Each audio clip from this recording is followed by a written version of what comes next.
We saw a fever pitch in Chicago for the United States men's national team.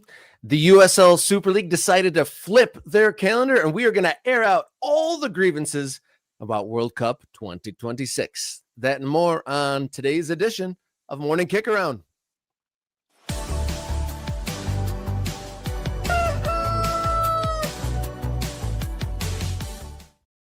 Good morning and welcome in to Morning Kicker on the show that dots the map of the ever-changing American soccer landscape. My name, Robert Kerr, local soccer guy.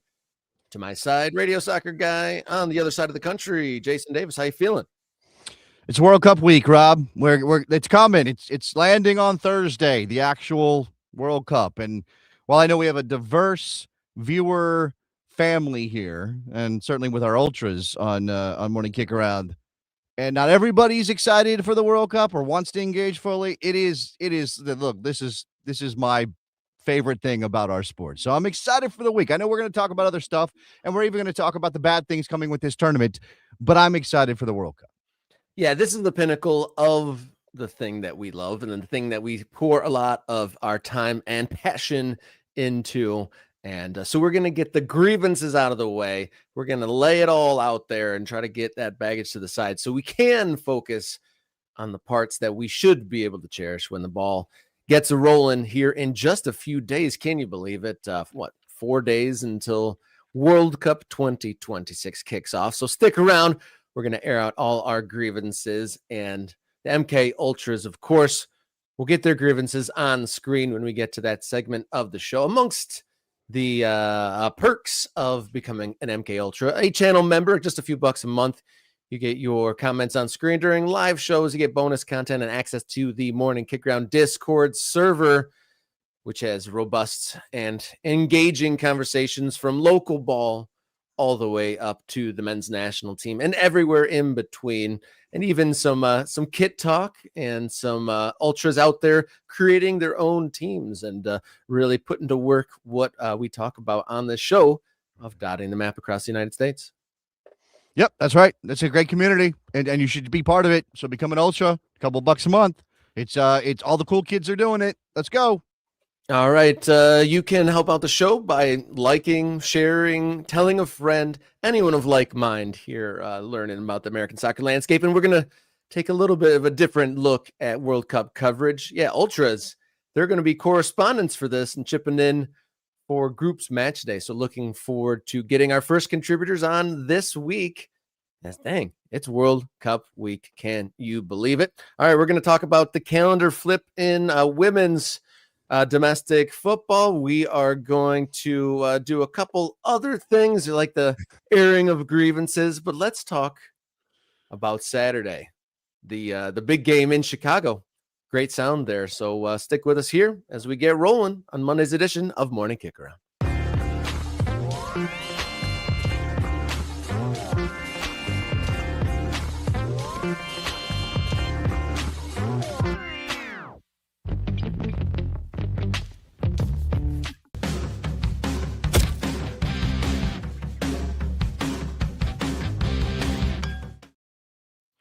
Saturday was the scene and the setting for the World Cup send-off match for the United States men's national team, a fever pitch type atmosphere at Soldier Field.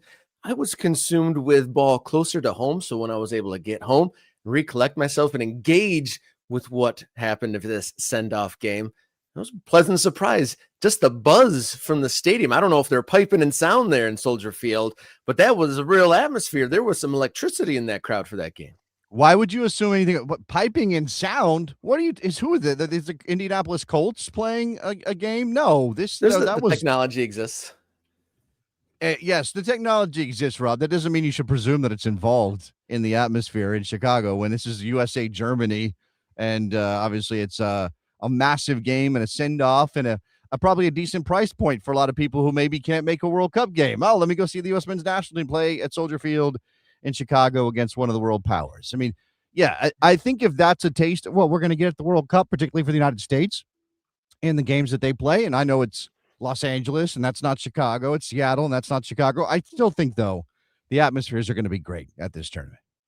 Yeah, there was a great noise, and they got to see the crowd on hand. At least got to see one absolute item for the memory banks. Anthony Robinson stuns the crowd with an absolute thunderbolt. Was that top spectacular goals of recent memory? Is that Yeah. encroaching all-time banger from an American? Maybe. I mean, it's in a friendly, so I'm going to discount it in that regard. You have Jermaine Jones, the World Cup against Portugal. I seem to All-timer. remember Tyler Adams hitting a bomb against Mexico. I think that was. I can try to remember that goal. Michael Bradley had that halfway against Mexico as well. Yeah, it's a golazo, that one for sure. My favorite American goal was played in technically a non-competitive match, I guess, depending on how you rated the old. What was the tournament? Now I've lost it. Confederations Cup. That's the one. The Confederations Cup. The things of the past, Jason. The things of the past. Yeah, it was an incredible hit. That Jedi Robinson goal was an incredible hit. It was a nice moment. Overall, otherwise, the U.S. looked pretty good. I don't think you should be overly negative about the United States going to the World Cup after losing to Germany that way. There were some things that were rough. Certainly the set piece marking on the goal from Kai Havertz. Like, what are we doing there? Can we sort that out? I mean, it's great service, but can we sort that out?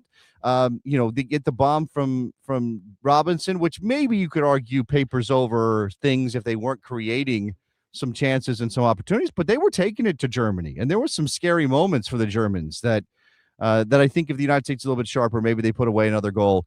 It would have been nice to have a result. It would have been nice to have a win or a draw to go into your first game against Paraguay.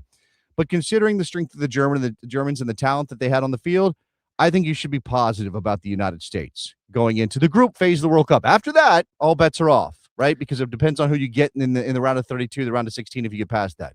But in terms of getting out of the group, I think you're looking at a U.S. team that has every reason to be confident about that, maybe even winning it, although, again, it's going to come down to that third match against Turkey.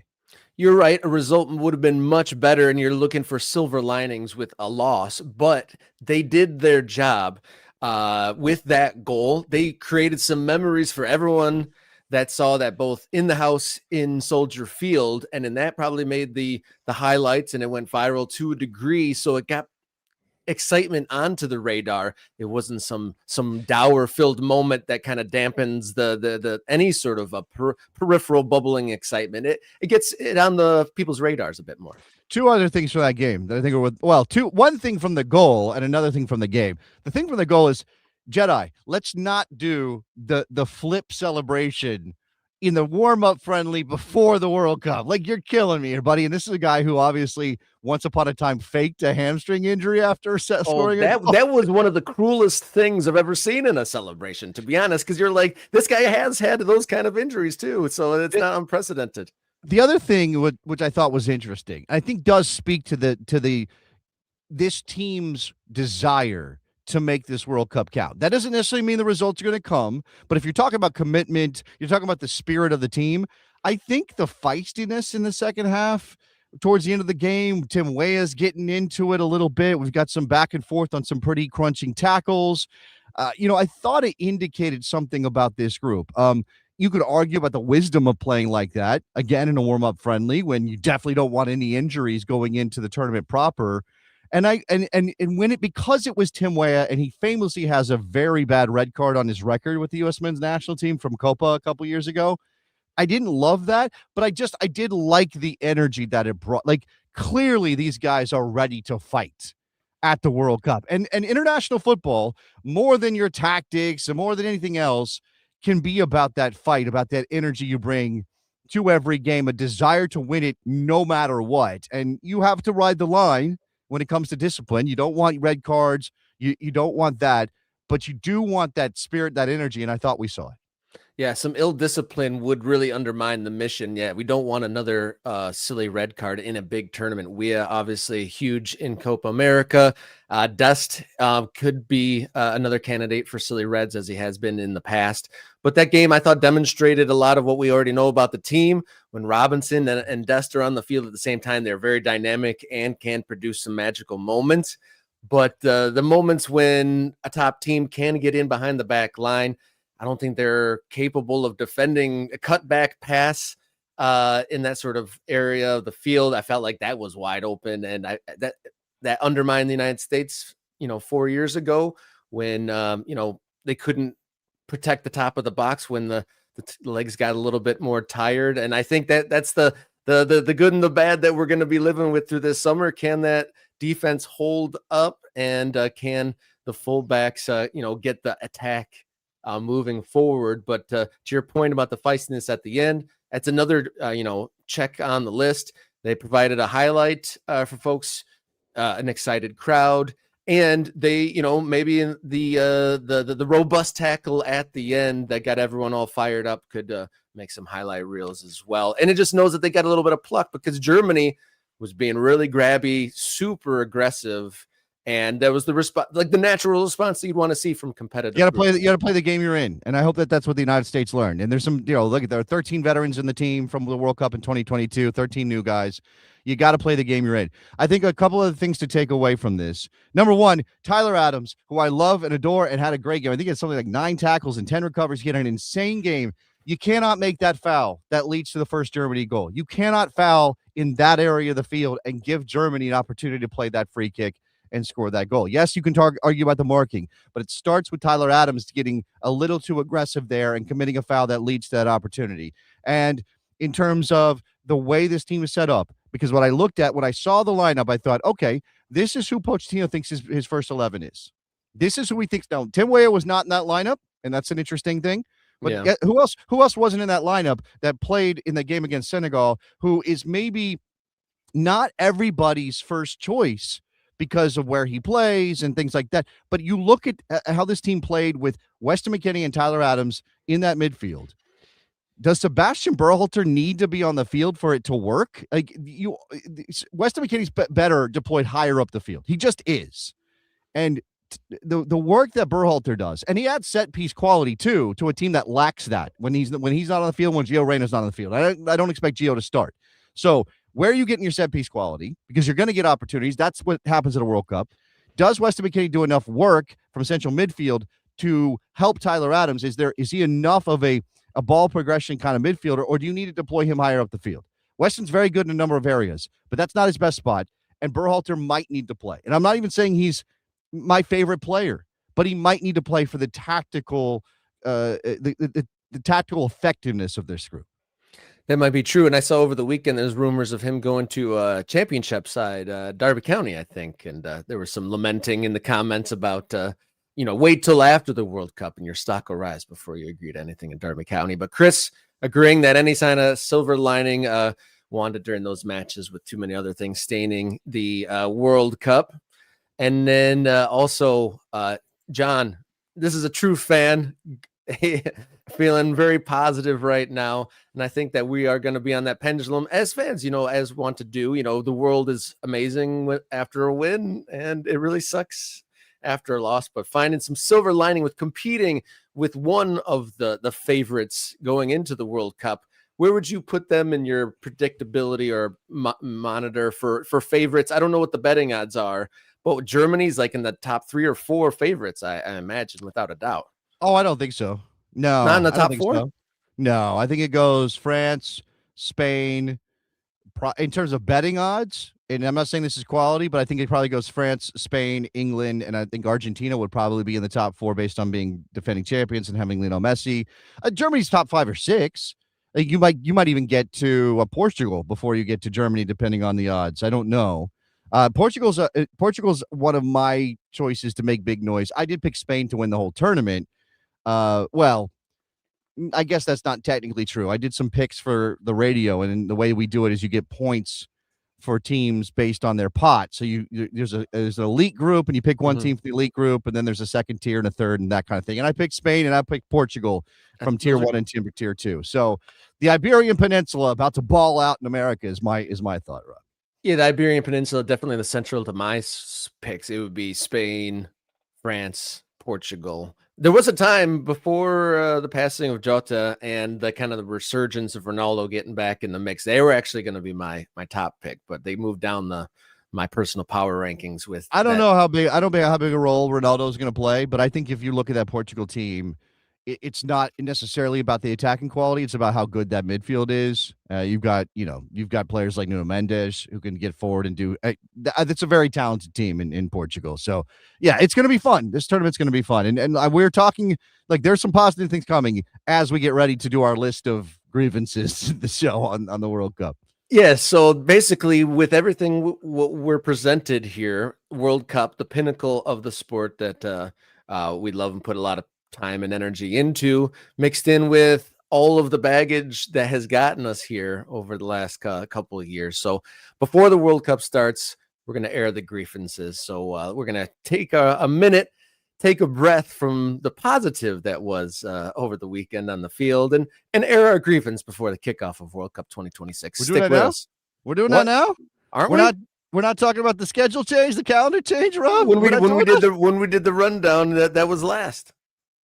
Oh, is it? That seems odd. I don't think that's what we were saying. I don't think that's what we were saying. So hold on tight. We are gonna air our grievances in the final segment of the show. There you go. Probably at the top of the hour. Air grievances. Get them scribbled down on a notepad and be sure to have those ready at the top of the hour. But let's talk about calendars in domestic ball here on Morning Kickaround.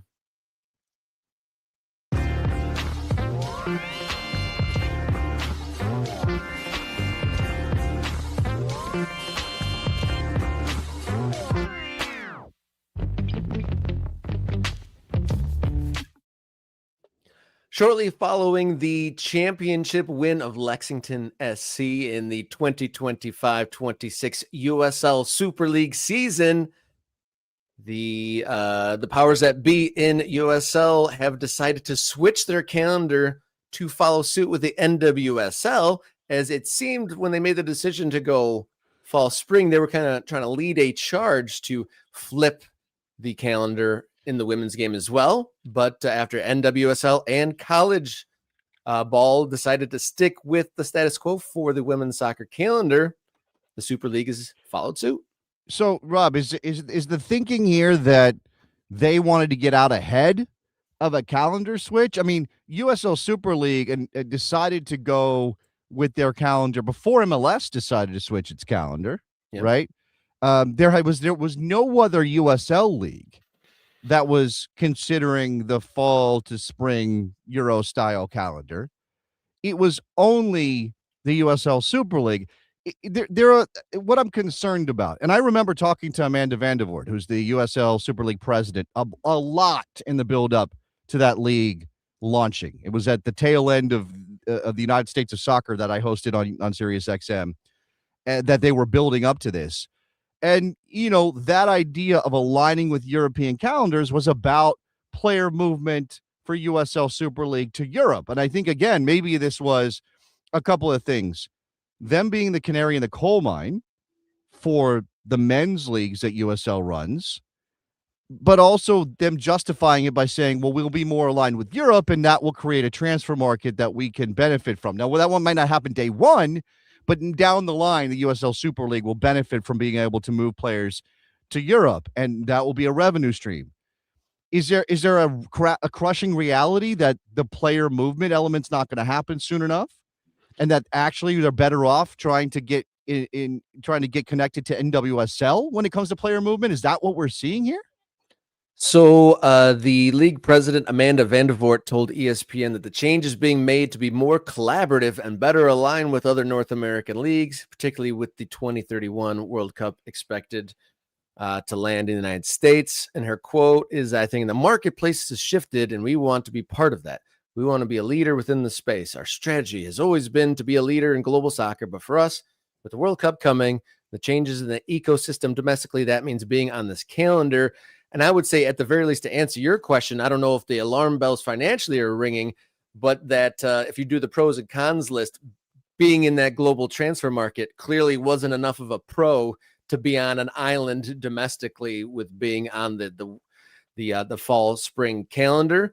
And you could see, I think, part of those market elements that she's alluding to there is also women's college soccer choosing to stick with their calendar, as is NWSL seemed to have flirted with the calendar change, but decided to stand pat And so instead of maybe they were trying to be leaders to make the whole ecosystem move over, the changes or shifts in the marketplace were really actually at a standstill. Yeah, I mean, again, reading through this, it mentions that U.S. soccer is part of the conversations around the women's ecosystem, whatever that means. I suppose, and USL Super League was also the test case for USL to go first division in a version of the game, right? Like that, Yeah. and obviously the bar is lower in the women's game for first division than it is in the men's in terms of stadiums and things of that nature. And you wonder if they were putting this opposite in WSL to see if they could generate some real heat around their clubs without having to compete within WSL in the women's soccer market, whether that's television, which really isn't a thing as much for USL Super League yet, but also again, like in individual places, in markets. And man, I'm trying really hard not to see this as some sort of failure, Rob, because ultimately it probably does benefit USL Super League, but it definitely has to be thinking about, why did you do it in the first place? Like, what was the net positive that you saw there that you imagine might come? And are you running, tail between your legs back to a standard American soccer calendar at the same time that MLS is going to flip? USL men's soccer has not yet decided to flip, but it's kind of hard to imagine that doesn't happen at some point, right? In terms of aligning the ecospheres, even if USL and MLS are mostly in competition with one another, and particularly in the lower division soccer space. Like, I don't know. I mean, this is very patchwork and kind of hard to get a handle on. I have a feeling that the adoption of the calendar to follow MLS happens once the promotion relegation kind of kicks in. That would be, if they were to ever do it, that seems like the natural time. If the whole process is being overhauled, that seems like the natural place to do it. But to answer your question, I think this you could signify it as a failure because it seemed like a bold move. It could be either one or two things.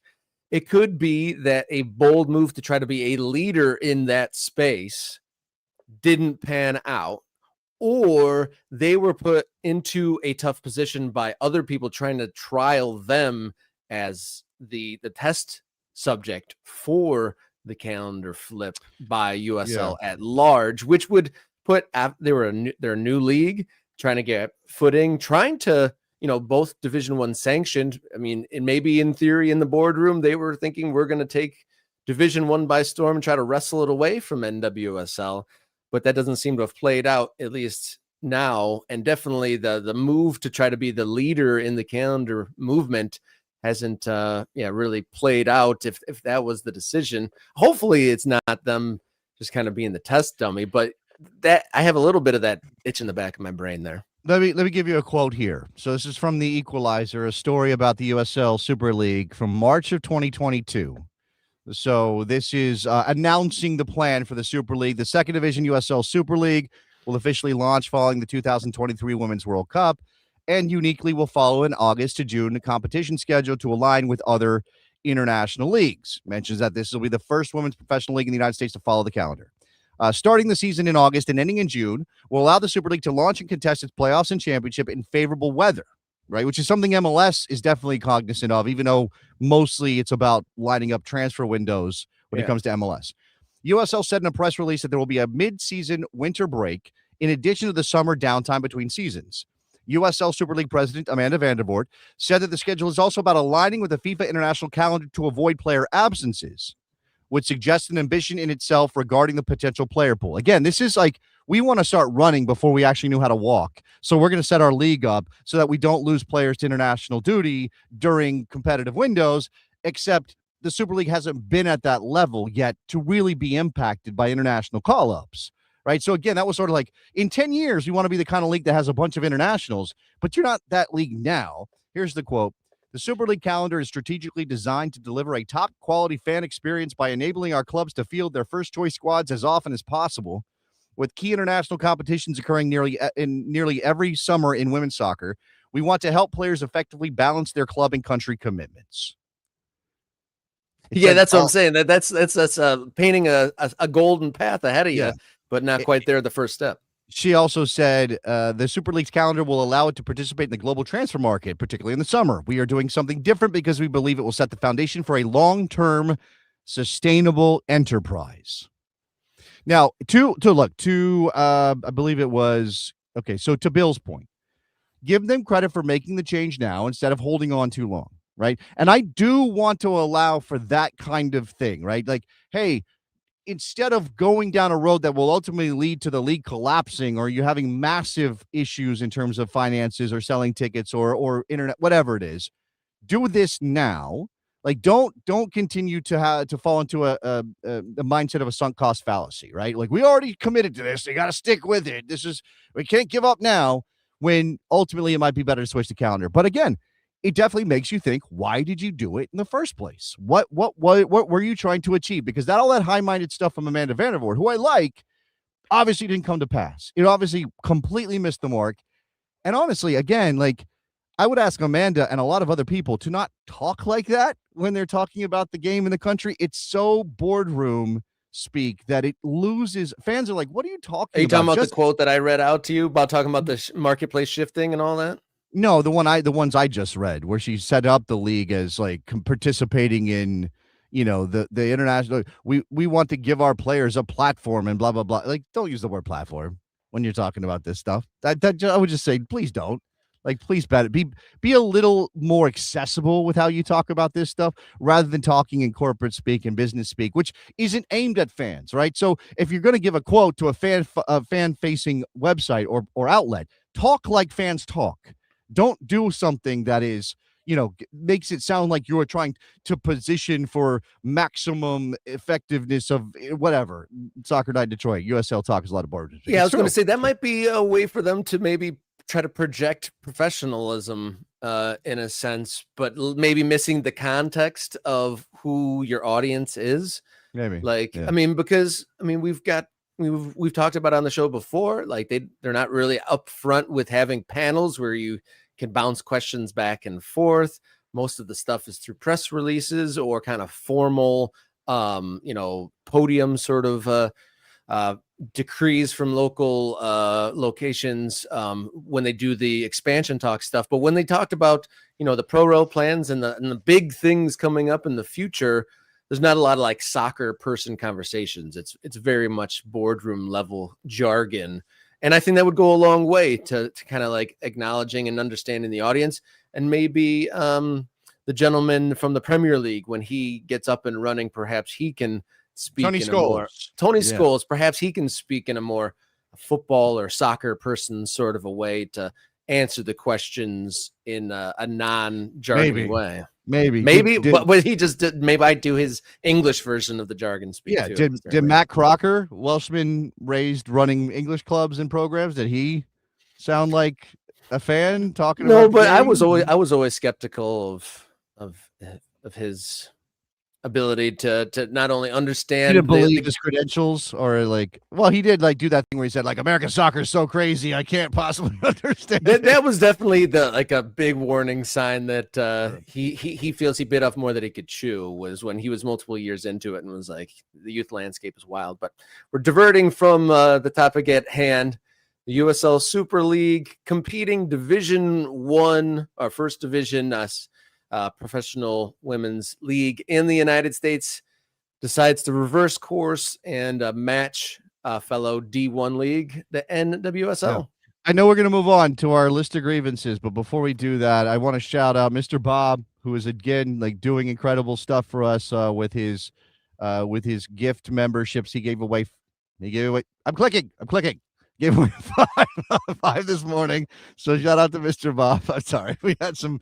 Anyway, Tulsa Mario also did 5. Love you, Tulsa Mario. I think he probably did that because I'm wearing my Tulsa shirt right now.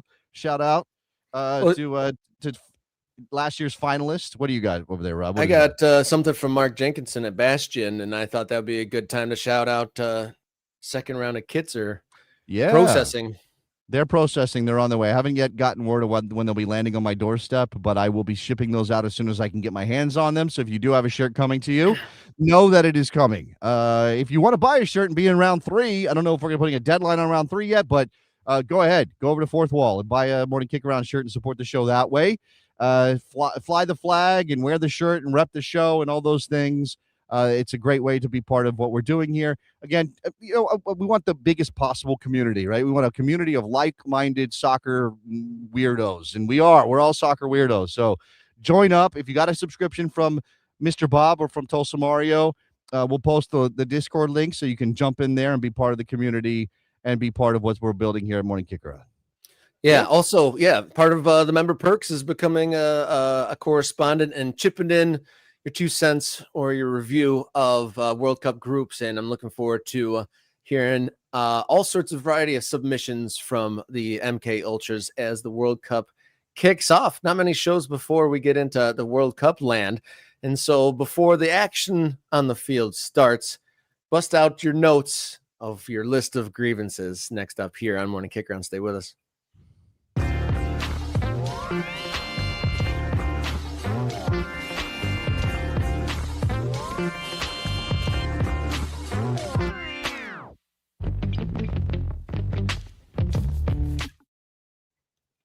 All right, welcome back, Morning Kickaround, and we talked some of the positives on the field for the men's national team, and then possibly, like in World Cups in the past, when there was controversial buildups, once the ball starts rolling, we kind of tend to focus on the parts that we like, and so I want everyone to kind of air their grievances here. Let's let it all off of our chest, and I wouldn't be surprised if we add some more as we work our way through this month-long tournament. But guys, Ultras, what are some of your World Cup grievances? Let's get what was the segment in Seinfeld? You're talking. This is World Cup Festivus. We're doing the airing of grievances of World Cup 2026. Chris Huey comes in hard. Number one, visa issues. Of course. I mean, that is also like how many different groups have visa issues, Rob?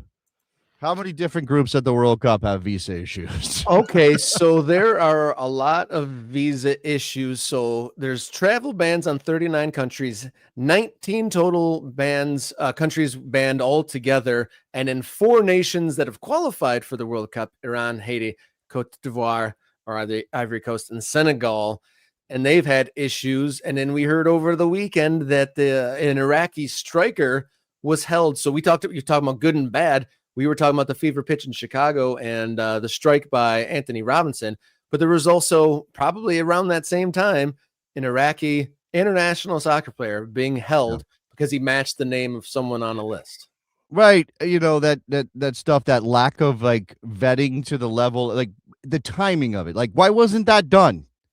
There's no way that Iraq left to the final minute the visa of their top striker or a key player, right? Now, if you're talking about a fringe guy, and I don't know, but you're also kind of pre-clearing those guys. You should be doing that. And the U.S. government, if you want to host the World Cup, you want to be the place where this tournament comes and people enjoy it, then you have to be on top of this, right? You have to be doing this. And also, like, I should mention fans as well. Like, I read a story about an Irish fan trying to come to the World Cup, got cleared, bought tickets, got flights together, taking his family. Last minute, they go, actually, you're under review. Just as he's about to get ready to get on the plane and go. Like, you're suddenly you're now being reviewed by the government, by the State Department for your ability to enter. And all right. What else? And in general, Iranian and African journalists, not even from those specific countries, have been turned back as well from reporting that I've seen as well. So it's not just spread there. And then here's one. I'm not sure if you really consider it in these terms, but the media ignoring the intervening years between World Cups. And then all of a sudden it's important to people. And in a lot of it's a negative to feed to the trolls. But yeah, the parachuting in, all of a sudden, Good Morning America is a soccer outlet and the like. Yeah. I just read, and I don't want to say, I skimmed it. I won't say I read it, but I did see Nate Silver on his Substack or whatever he does, taking on the issue of the U.S. men's national team and its quality. And, you know, like, he uses data and he's all like, I thought MLS was going to be bigger.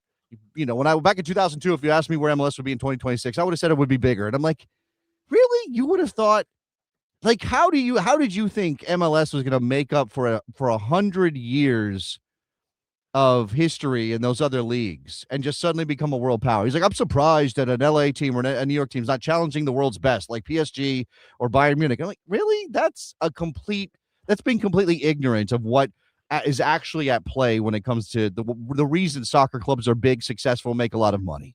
Yeah, it's So, yeah, totally insincere too. That's like just speaking in an uninformed way and just saying a thing of the topic of the day rather than actually addressing soccer stuff. Look, and it's not everybody, and let's be careful about painting with a broad brush, but I think in general, American media does parachute in when the World Cup arrives, and particularly with an American World Cup, a North American World Cup, it happening here, they do. Let's just be honest about that. What else? What else we got?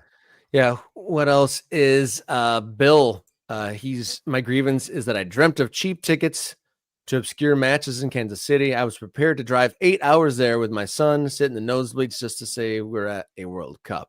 So I'm assuming that means you haven't gone forward with that because there are no cheap tickets, or at least I saw Sluggo in here saying that he had the opportunity to get his hands on some attractive sounding tickets. I'm not sure how that is, but it's, through winning a sweepstakes or being a prize winner or saving up a couple mortgage payments is kind of how folks are getting into the World Cup here. I am starting to see some local World Cup watch parties pop up in the last week or two locally. For a minute there, I was not sure at all what we were going to do. I've still considering a projector on the garage door and having a neighborhood party. But yeah, getting into the games, insane ticket prices, and just I'm not sure if we can throw this in there, but the scammy nature of the ticketing process as well, besides the prices, but obviously one feeds the other. But what else do you see from the ultras here? There's some back and forth. Bloody Bob says complaining about the heat and the size of the stadiums. I don't know how I would put that on here. I mean, again, like, the breadth of this tournament with 48 teams, you could throw a lot of things under the umbrella of FIFA screwed it up, but I think there are some things that are like, they're not all bad. Like 48 teams at the World Cup isn't all bad. If you are a traditionalist or you're just one of those people who thinks it needs to be a smaller tournament to keep the quality levels up, you can complain about 48 teams if you want. And admittedly, like, I'm a little overwhelmed by my schedule and how many games I'm going to have to watch to be informed so I can talk about these things on the radio over the next 5 weeks or whatever. But, more soccer is never a bad thing in my mind. I'm kind of like, give me more, right? Yeah, well, like with all of this, there's the good and the bad. I like that more countries are getting to celebrate being there and putting themselves on the world stage. But like the format in which I don't like third place teams being able to progress, but that's more so the formatting than there being more participants. Okay. And it just makes it almost an impossible scale. Like the World Cup's already a huge event, but like almost, adding another 30% teams or something like that. I think adding another 25% to the total, going from 32 to 48. Apparently math is not my thing right now, but making this from a huge event, the world's biggest event, to just like the scale of which is just absolutely, yeah, that's a much better accurate numbers. But yeah, just making it almost an unruly size to it does feel that way, to put the participants or the hosts really under some strain here. Yeah, that is, I do think that's a thing where it's like, oh, this is so big and so difficult to wrap my head around that I'm worried about oversaturation at some point, right? Because I mentioned it before, like, how are we going to focus on, like, there's an absolute banger of a game. How are we going to remain focused and treasure and linger on that when there's already been another 4 games since? Yeah, it's going to be tough. If things are going to move quickly, we're going to forget a game almost a second it's over because something else is starting. I do think that's you're all pointing to something. I don't know how to put it as a grievance, and I don't really think I want to add it to our list. I'm going to put something. Somebody mentioned this earlier, and I'm going to throw this under a heading here. Okay, so I'm throwing this under first wartime World Cup, and what we mean by that is this is the first time a host nation has been at war with one of the participants when the World Cup came around. Rob was looking at the overlap between the Falklands War and the World Cup, but that was Argentina hosting. That's what you were saying, Rob. Like, that was an Argentinian World Cup, and then England attacked, or however that went down. There was a skirmish for the Falkland Islands, which is off of the coast, But which that's not quite the England same and as what's going Argentina. on here, right? It That's not wasn't quite the same. bombing, major cities and having like large scale skirmishes for months on end. It wasn't to that scale, but people held on to it for a long time, and it was significant history between those two countries, but nothing on the scale of what we are living through at the current moment. And again, like there are some things like, could we generalize and say everything happening around tickets is insane ticket prices? But no, it goes beyond that, right? So, and I know this is something we've talked about, and there's the investigation that's going to be done by the attorneys general of New York and New Jersey, sort of the scammy practices that FIFA has engaged in, where they okey doked you on your seat location, and obviously you could throw the resale market into this one as well, Rob, because the fact that is a resale market and FIFA's involved in taking a piece of resale market money means they are incentivized for those prices to go crazy, right? They're incentivized to allow those resale markets to be out of control, and it's essentially scalping, right? That's essentially what's going on here. I see another one in here, and I've heard it a lot. This one doesn't really bother me to a great degree, but I have seen this as a grievance halftime show at the final. Actually, what gets under my skin more is there are multiple opening ceremonies. The fact that each country has their own separate opening ceremony kind of bugs me, because that removes any sort of shared experience out of it too, more so than the halftime show being a thing. Then what can we say? We could say that this is Overproduced. Spectacularizing the World Cup in a way it hasn't been before, right? I'm not making up a word. I think spectacularizing, making a spectacle of it. Yeah. So, yeah, I mean, look, it is a spectacle. The World Cup is a spectacle, period. No Do doubt. you need a halftime show at the final? Do you need 3 opening ceremonies? I mean, with 3 World Cup hosts, it kind of means like you're leaving somebody out if you don't do one, like if you don't do it like that, Rob. What about the pre-match ceremony that we talked about, right? They're going to turn the pre-match ceremony into this much bigger deal with pyro and everything else. Now, John's using a word that I don't like, because it's not Americans driving this, John. It's Gianni Infantino and FIFA that are driving this. They got the guy from Coldplay lining all this stuff up. You could argue that they are responding to what they think the American market wants, therefore they're Americanizing it for the American market. But even that, man, like I don't think Americans would be like, well, I can't possibly watch the World Cup because there's no pyro during the pre-match ceremony. Like, not enough flamethrowers for me, sir. I am out. Yeah, where are the parachuting guys with the ball and the flyovers by jets? If they don't have that, I ain't watching the game at the World Cup. There's a typo. There's a typo here, but I absolutely love this comment. We need Diana Ross to score the goal this time. One of my favorite all-time moments is the World Cup '94 opening moment, which people around the world do remember as well, as they had her kicking a penalty into a goal that's supposed to explode when she hit the goal, but she missed. And the goal still fell over. What a classic moment. The English who did not participate in that World Cup cannot let that moment go. They just cannot let it go. And it's wild to me because I saw it on a list of like the Athletics most scandalous or biggest whatever. It was Zidane and the headbutt. Number 1, obviously. It was Maradona's hand of God. Number 2, Luis Suarez biting Giorgio Chiellini was on there, right? But it down that list on like number 8 was Diana Ross missing a penalty, and I'm like, really? I love that moment. That was awesome. That was like the show and reality meeting in real time, and it was wonderful. I'll still remember it. This is a memory making business, right? I would say this: a homeless shoe says, if there's not one college marching band there, I'm turning the World Cup off. It's being so facetious, obviously, but marching bands make everything better.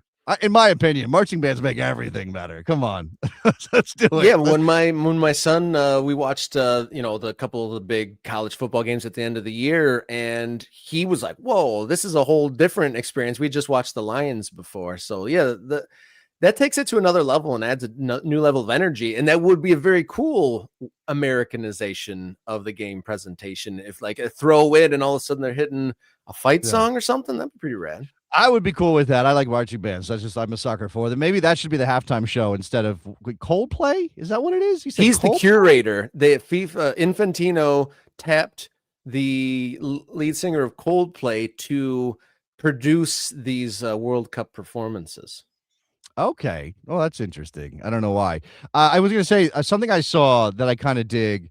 There was a guy, some content creator that was shared into my timeline. He was an English lad, had a nice mustache, and he Oh, was in some high school football stadium somewhere, which I don't know where it was. He didn't say, but he was like, "Oh, this is proper mental. Look at this stadium. It's how many people can," and he was describing something that we take for granted, that there's a 5,000, 8,000, 10,000 seats football stadium in like Texas or whatever. Like it's just normal for us to have those sort of high school stadiums. And for him, he was like, this is like, English clubs would kill for this stadium. A lot of those lower division English clubs would kill for a stadium like this. And here we are just thinking it's normal. And I do think that kind of cross-cultural, learning is interesting as part of a World Cup. So yeah. I so actually am what down with this too, by the way. Sorry. Just Felix is saying we need Pepas played every 5 minutes. That's a great song. Yeah, we sure do. Sure do. Yeah, You know no that doubt song? about that. I saw a reference. I'm triple. Oh, Uh, Rob, you dropped out for a second. You're gonna have to start over, or did we lose you completely? oh no, I'm There not he is. falling into the void. I was about to say, it's crazy that the internet's starting to be weird as I was about to bring up this comment. I was Okay. going to All talk right. about. Okay, go ahead. I think this is alluding to the presence of ICE at stadiums, mismanagement of security as Yeah. protection. I think that's a valid grievance to have, and it's funny that the internet cuts out when I started talking about that. But that's definitely something of note to all of this. And then just a little bit of more context for the wartime World Cup: the fact that Iran's games were changed to a different country, No, and no, no, not their games. Not their games. the trainings. Their camp got moved to Mexico, but their games have not been moved. Okay, but that's still unprecedented, I'm sure, and something that only this 3-country hosting system would be able to provide. Because imagine if it was only the United States doing that, would they train in Mexico and then come into the country? Probably not. Probably not. Yeah. I mean, that's the thing. Like, obviously, and I do think that has to. And I put forth first wartime World Cup under that. I would throw that under the heading because there Yeah. was this. Is the United States preventing Iran from staying in the United States? Probably not exactly, but for everybody's comfort, Iran doesn't want to be sleeping in the United States, right? But that means, actually, I guess maybe there is a government issue here. Like the U.S. is saying, no, you can't be in the United States, which means, or you can't stay overnight. So Iran is having to fly into the U.S. and they're gonna have their camp in Tijuana now. They were going to be in Arizona, now they're going to be in Tijuana. So they're going to fly into the U.S. or do whatever they need to do to get from Tijuana to SoFi Stadium in Los Angeles for 2 of their games. But one of their games is in Seattle or Vancouver. No, Seattle. They had to fly to Seattle day of the game, land, get off the plane, get to the stadium, play their match, get back on the plane, go back to Tijuana. That's a competitive disadvantage, and just ridiculous if you think about it all. That's like not an even playing field if that's the situation that they're put in here, which is you put it into context is pretty wild. But do we have anything more for the list? We're airing our grievances and surely we're digging in here, and that's pretty outrageous. But Iran's circumstances falls under our number 4 here on the list.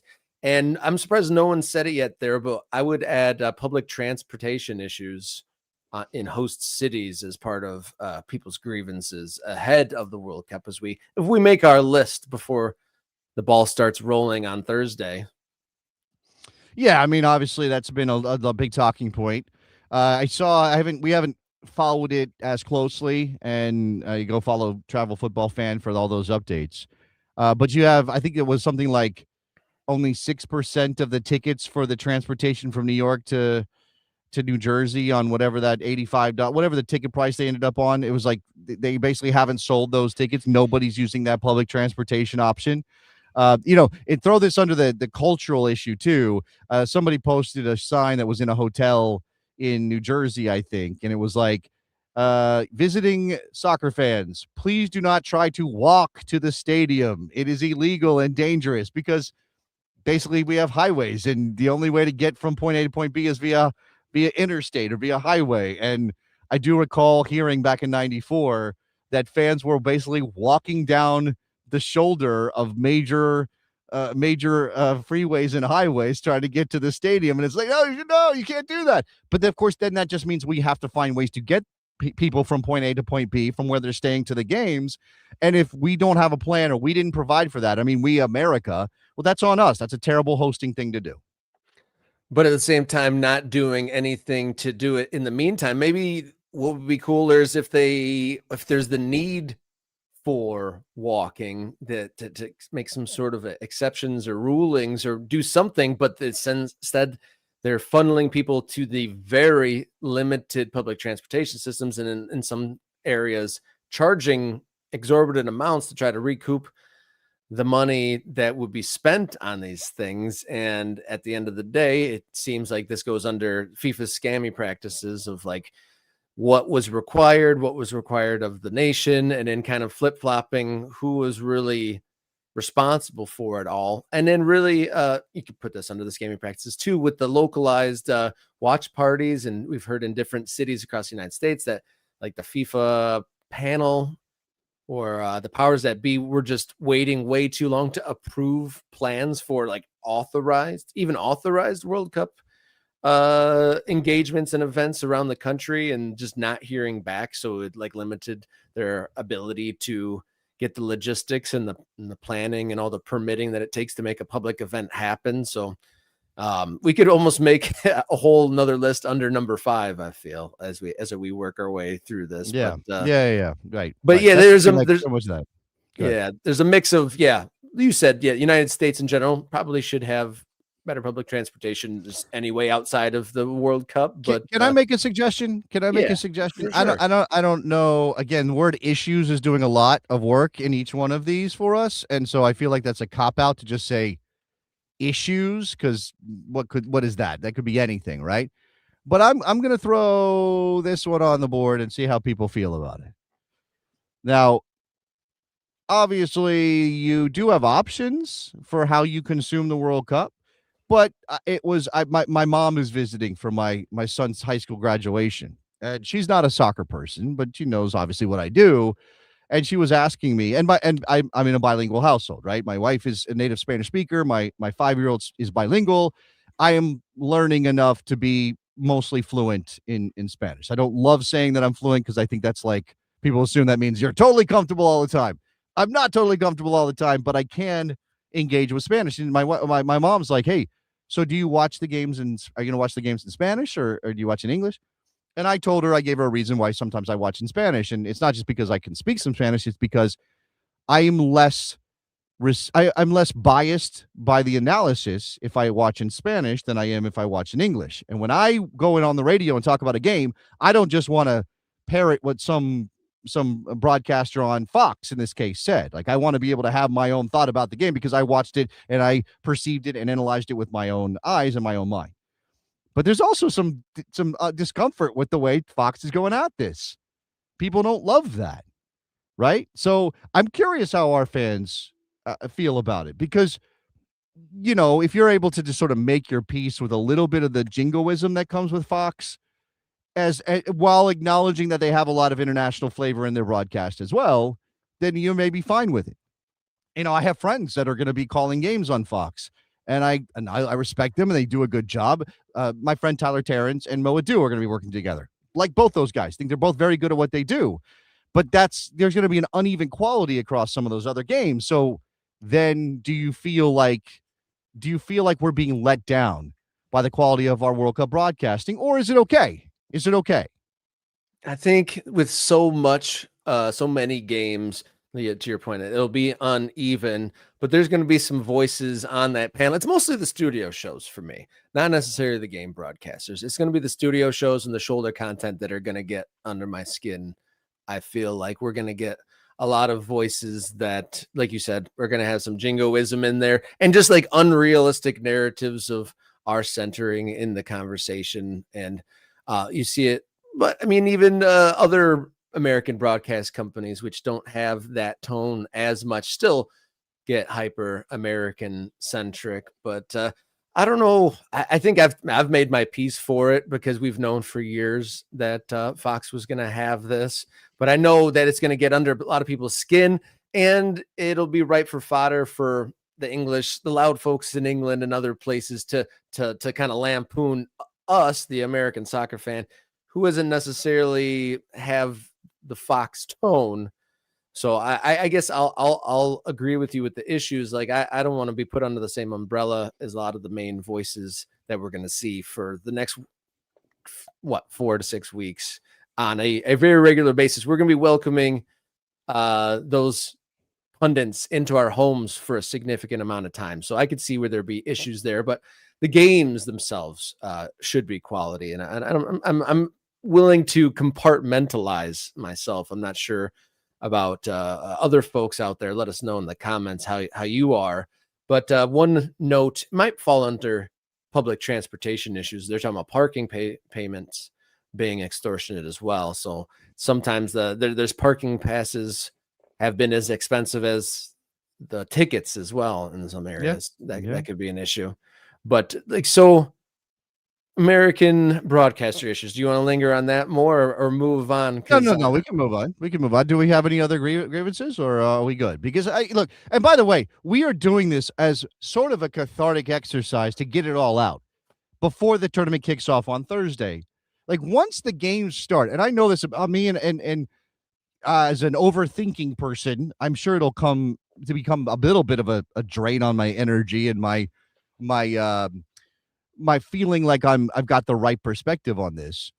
But I know that once the games start, I'm not going to care about any of these things. Me personally, I'm not saying that other people still shouldn't care about it, particularly if you want to go out to see games and you're like, oh, the ticket prices are insane and I got to, pay for this and that and the other thing.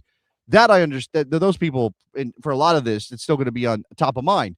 But for me, a guy who's going to be consuming the World Cup via television while talking about it on the radio every day, I'm not going to be thinking about this stuff. I mean, occasionally it might pop up, but it's going to be just kind of because it's wall-to-wall soccer for the next 5 weeks for the most part, especially the group phase, Rob. I'm never going to really have time to breathe. And I love the game and I love this tournament so much. And so while I do not want to discount the issues, and I think we have a responsibility as thoughtful fans to make issue out of these things so that we can try to address them and do better. It's the World Cup, and I'm going to have fun with it, and I'm going to like it, and I'm going to be excited to see what teams surprise everybody. And then, we might not see a lot of shocking things happen until the knockout phase, but I'm excited for all of this.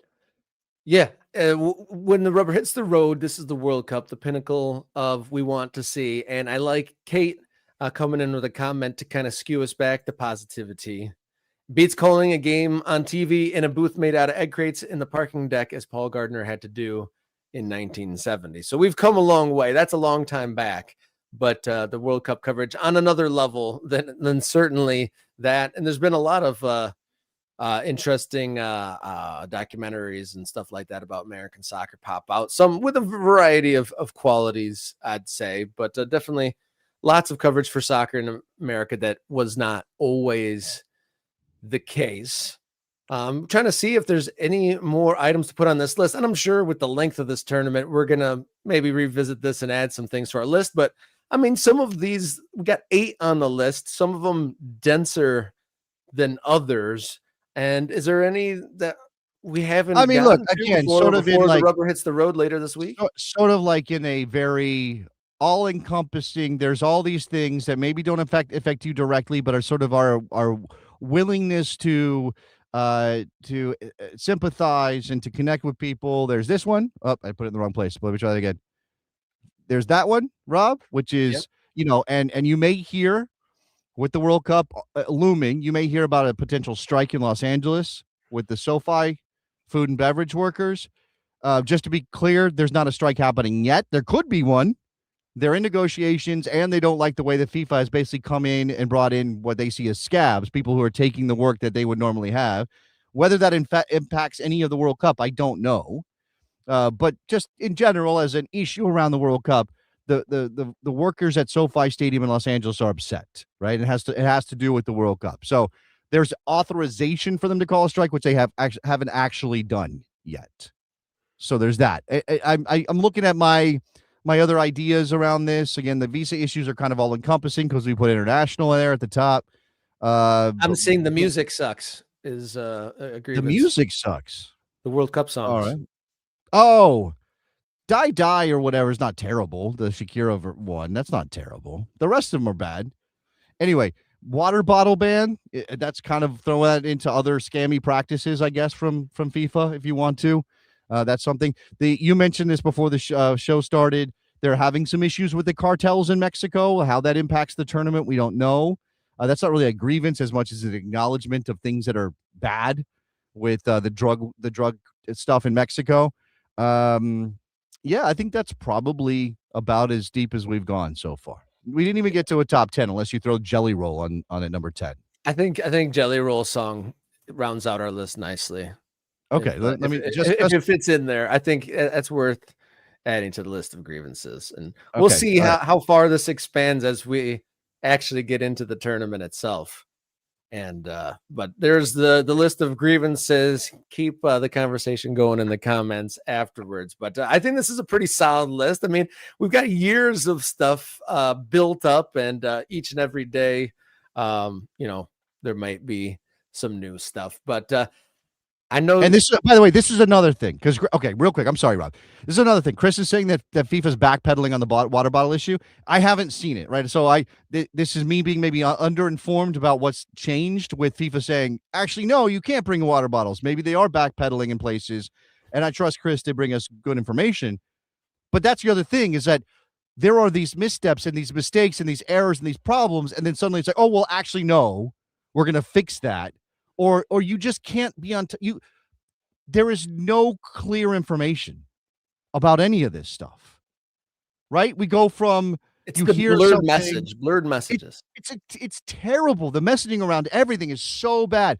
Public transportation is this, or it costs this much, or it doesn't cost that much, or it's free, or maybe it's not. And there's a watch party, but no, actually there isn't. And then it costs, but no, it doesn't. And then there's a watch party but this town's doing this thing, but that other town's doing something completely different. Everything is very confusing around this World Cup. Yeah, I think that's a great way to summarize it, is with all the back and forth and the fractured nature of this lead-in. Yeah, it's definitely blurred and confused. I know we've got to get out of here, but I want everyone to give the heads up that we're going to be getting into the World Cup correspondence in the episodes moving forward. So get your notes and everything ready for that if you're participating in that. Be on the lookout. We're going to talk a little bit Midwest Premier League in a video later in the week, talk about their power rankings and such. We know some MK Ultras are in the voting for that, so it'll be an interesting way to circle that around. And I've got it waiting in the wings here to kind of fill in the lore of Robert Kerr, local soccer guy. I had one of my favorite moments as local soccer guy on Saturday. My Oakland County FC, we moved to 5 wins, 0 losses, best start to a season, and we won 6-0. And I have like a 1-minute video. You got 1 minute for me, Jason, with some self-indulgence. Sure. Self-indulgence, that video there underneath. And I'd say there was a goal by a Robinson that duels Anthony Robinson's goal here. So all right. Are you ready? There's 6 of them. There's 6 of them. So there's a lot to take in here. Local soccer here on Saturday. His output there. This is sent into the box. Header, and that is in the back of the net. Andrew Direction. As Correa glides by one Lansing player. Crossfield ball to Stevanovic. What does he choose to do? He floats it towards Correa, who heads it. And that is another floating That was goal joyful from moment. Correa. He had a game. Goes around a few. Here's Stevanovic, and there it is, number 3. Stevanovic. Not a lot of defense. The easiest finish of the day. Not a lot of defense. Not a lot of defense. They got a red card and just didn't replace a defender for some reason. Back. Dances, right-footed strike, and that hits the back of the net. That's the second for Stevanovic. There's Flint City Bucks. And here comes Larson. Can he add one? He goes through the goalie's legs. And that's 5 to Here we go. Next one. Purple Does this way one on top. compete with Anthony Robinson's strike? Shoulder content, long range effort. No. Hits the back of the net. Golazo, Oakland I do County like FC. And shout out to Luis, who's saying the pitch, quote unquote, pitch hurts his eyes. I understand you, Luis. Obviously, local soccer. We do what we do. Nobody's hating on Oakland County FC for playing on a football field with lunch. However, a lot of American soccer happens on those fields. It does give you an exact yardage for that strike. Yeah, you're like, that was from the 25. That was exactly a 34-yard strike. And it's funny about those fields so the soccer fields are the yellow lines, and I've seen in real time players and referees forget which line they are is the touch line. So definitely, I agree. I can't wait for the days when we're all playing on clean, crisp green field and surfaces there. But had to share that Naeem Robinson with the long range 6th goal there. So just thank you for indulging me. That was my local soccer guy Saturday right there, a 6-0 win. But World Cup, bigger and brighter lights for the World Cup coming later this week. And we'll be back. Keep tuned to the channel. Keep it locked into the Discord channel members. And what you got before we leave? Well, I think we do a little housekeeping here. Rob is out for Wednesday. Can't do Wednesday's show. I think Jenny's also got a previous obligation. There's kid stuff. I'm off to do my oldest graduation today, so it's not Wednesday is a little up in the air, everybody. I don't want to commit to a show on Wednesday until I know exactly what that's going to look like. But stay tuned, and we'll put out a post on the channel with what we decide to do for Wednesday. But Friday, we're going hammer and tongue. We got to get that correspondence stuff in there, and we're going to be talking about the opening day. Opening matches. How ragged I already am 2 days into the World Cup when we do a show on Friday. It's only two games on Thursday, but I'm working Thursday, Friday, Saturday. Not Sunday. So down Thursday, the coal Friday, mines, Saturday. working down the coal mines to get you digging up that radio. Let's go. But we're going to be in the World Cup when we're back together again. That's exciting to say that out loud. But everybody, thank you for tuning in, commenting, getting involved. And we'll be back soon here in the morning. Kick around the map and everything else. So until next time, stay brave, stay safe, and enjoy your soccer.